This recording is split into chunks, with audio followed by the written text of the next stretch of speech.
સુરતના સચિન પાર્ડેકરની વિસ્તારમાં પોલીસે નશીલા પદાર્થોના ગેરકાયદેસર વેપાર સામે મોટી કાર્યવાહી કરી છે. અંબિકાનગર વિસ્તારમાં દરોડો પાડી પોલીસે ₹21 લાખથી વધુ કિંમતનો ગાંજો જપ્ત કર્યો છે. જ્યારે આ કેસમાં 3 મહિલાઓની પણ ધરપકડ કરવામાં આવી છે. સુરતના સચિન પાર્ડેકરની વિસ્તારમાં પોલીસે નશીલા પદાર્થોના ગેરકાયદેસર વેપાર સામે મોટી કાર્યવાહી હાથ ધરી છે. મળેલી બાતમીના આધારે પોલીસે અંબિકાનગર વિસ્તારમાં આવેલા મકાન નંબર 240 પર દરોડો પાડ્યો હતો. દરોડા દરમિયાન મકાનમાંથી મોટી માત્રામાં ગાંજો મળી આવ્યો હતો. તપાસમાં જાણવા મળ્યું કે આ ગાંજો ઓડિશાથી મંગાવવામાં આવ્યો હતો. પોલીસ સ્થળ પરથી અંદાજે ₹21 લાખ અને 1,000નો ગાંજો જપ્ત કર્યો છે. આ કાર્યવાહી દરમિયાન 3 મહિલાઓની સંડોવણી સામે આવતા તેમને ઝડપી લેવામાં આવી હતી. પોલીસ દ્વારા મહિલાઓની પૂછપરછ શરૂ કરવામાં આવી છે. ગાંજો કોની પાસેથી મંગાવવામાં આવ્યો હતો અને તેનો સપ્લાય ક્યાં કરવામાં આવ્યો હતો તે દિશામાં પણ તપાસ ચાલી રહી છે.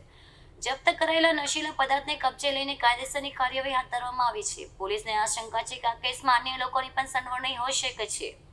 સમગ્ર મામલે વધુ તપાસ માટે અલગ અલગ કડીઓ જોડવાનો પ્રયાસ કરવામાં આવી રહ્યો છે. સુરત પોલીસને આ કાર્યવાહીથી નશાના વેપાર સાથે સંકળાયેલા તત્વોમાં ફફડાટ વ્યાપી ગયો છે.